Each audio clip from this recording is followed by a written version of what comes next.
The world was quiet when the last flame died. Cities had fallen, oceans had boiled, the sky itself had split like torn parchment. I stood at the edge of the world I had damned, feeling the smoke rise from the bones of what was once humanity. And for the first time since my rebirth, I felt nothing. Lucifer stood beside me, his wings blackened, feathers burned to ash. His beauty had waned, yet the fire in his eyes still clung to the defiance of the morning star. He turned to me.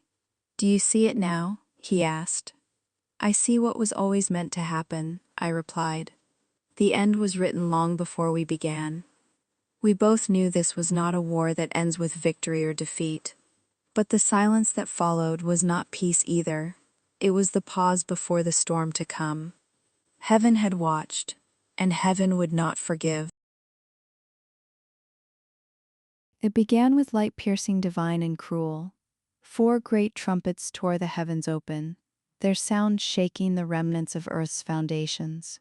The archangels descended, wrapped in armor brighter than suns. Michael's blade cut through the clouds. Gabriel's voice echoed like thunder. Raphael carried the breath of life and death alike, and Uriel's gaze burned with holy judgment.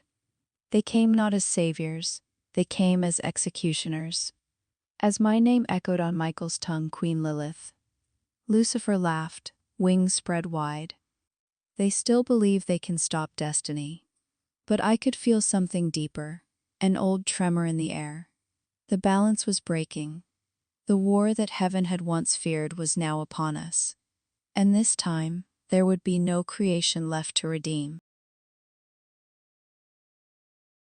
From beneath the charred crust of the earth, the ground opened, and my children emerged. War, astride his steed of flame, eyes burning with eternal conquest. Famine, pale and empty, her touch withering all life to dust. Pestilence, wrapped in plagues, breathing rot and ruin. And death, silent, cloaked, her sex shimmering with mercy and inevitability. They bowed before me and Lucifer, the air trembling under their presence. "We are yours, Mother of Night," they said. "Command us, and the end shall be made flesh." And so, I did. The horsemen rode, their hooves shattering nations, their shadows swallowing the sky. The war for creation had begun. The wasteland that had once been Eden burned beneath the fury of war. Heaven's legions descended like lightning, wings of gold and silver slicing through ash and smoke. From hell rose the 4 horsemen, monstrous and terrible, bending the sky with fire, pestilence, famine, and wrath. The ground trembled beneath their passage, rivers boiling with blood, skies screaming with fire and shadow. Raphael met pestilence first. His voice, a torrent of divine command, tore through the miasma, scattering the horseman's sickness into the void. The air itself shrieked as plague dissolved into nothingness. Gabriel turned toward famine, the shadowed wraiths writhing at his feet. With a single word, his voice became a hammer of light, and famine's cries twisted into silence, her hunger fading into emptiness. Uriel clashed with war, steel against fire, the horseman's monstrous steed thrashing in fury. Blow for blow they tore through the battlefield until the beast shattered beneath Uriel's relentless strike, leaving war writhing in smoke and flame. But till death appeared, the angels faltered. Her scythe shimmered, cold and inevitable, his steps quiet as the grave. She lowered a hood, revealing a pale, serene face that seemed almost human in its sorrow. "I am the end, not the enemy," she whispered. Michael stepped forward alone, gripping his sword, fire and light coursing along its edge. His eyes met hers, the embodiment of inevitability itself. Neither faltered, neither yielded. For a heartbeat the battlefield stilled, as though even hell and heaven paused to witness. The echoes of war faded into whispers of ash and smoke. And then, with a solemn nod, death lowered her blade. With 3 horsemen defeated, the forces of hell began to fracture, the ground trembling under the weight of their loss. Yet even as angels breathed in the faint relief of victory, the shadow of the war still stretched over the realms. whispering that the battle was far from finished. When the smoke cleared, only two remained standing amid the ruin: Michael, the protector of heaven, and Lucifer, the fallen sun. They faced each other under a blood-red sky. There was no hatred in their eyes, only sorrow. "Brother," said Lucifer, "how long must we repeat this cycle?" "Until it ends," Michael replied. Their blades met, light and darkness entwining in a storm of divine power. Each strike carved new wounds into the earth. Each cry split the heavens anew. Lucifer fought with fury, Michael with faith. And as their battle raged, I watched powerless for the first time since my awakening. They were two sides of a single coin, both sons of the same father, both bound by the same master, fate. The clash of light and shadow tore through the garden, each strike of their blades splitting the air with a deafening roar. Michael's sword blazed with heaven's fire, Lucifer's wings trailed embers of hell. Neither yielded. Each met the other's power blow for blow. The ground cracked beneath them, the trees groaning as if the garden itself feared the outcome. "I do this not out of hate," Michael said, "but out of mercy." Lucifer smiled weakly, though his eyes burned with unbroken defiance. "You never understood mercy, brother. You only obeyed." Their fight continued, evenly matched. Every strike from Michael's sword was parried with precision. Every surge of light countered by shadow and fire. They moved as equals, their strength mirrored, their will unyielding.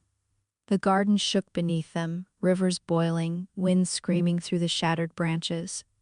And then, in a desperate final act, Michael drove his sword into the roots of the ancient tree, the same that bore the forbidden fruit. The bark split open, glowing with divine energy, as the roots surged up, ensnaring both angel and demon. Their screams became one, their light fused heaven and hell bound together in a seal of fire and shadow.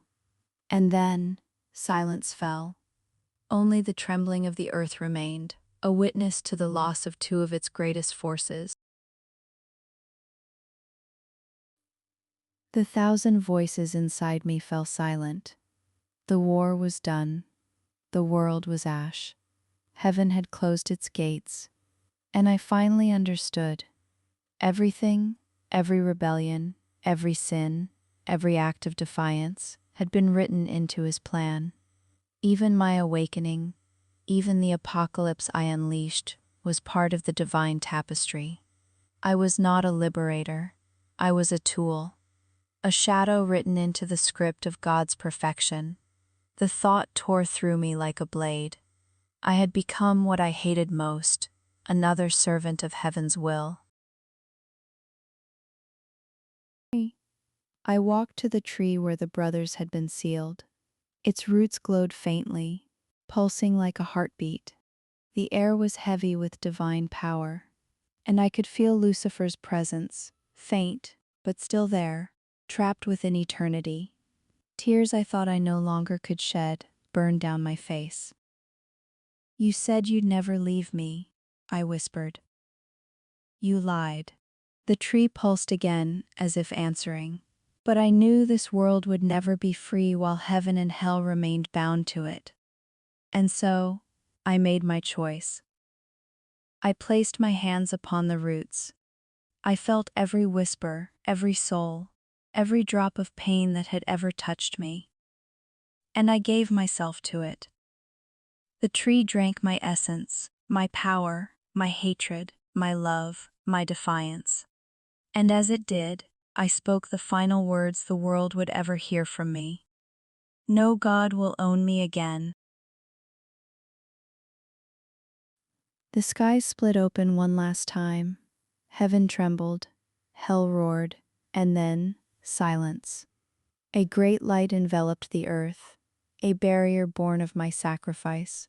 It spread across continents, oceans, and stars, sealing the mortal realm from both heaven and hell. The angels screamed as their light was severed. The demons howled as their gates were closed. And humanity simply woke to a quiet dawn. never knowing the price paid for their survival. I became the chain I once despised, the unseen prison between worlds, my spirit bound in the ether, forever separating the divine from the damned. And for the first time, both heaven and hell were powerless. 1,000 years may pass. The earth will heal. Humanity will rise again, ignorant of the war that burned the sky. But sometimes, when the wind howls through dead forests, or the moon burns red, they will whisper my name, Lilith. They will call me monster. They will call me goddess. They will not understand that I was both their beginning and their end. And somewhere, deep beneath the roots of the tree, I still hear him, Lucifer, my morning star, singing softly in the dark. We are both chained, yet both free. And though I am gone, my shadow remains, stretching across every heart, every lie, every sin.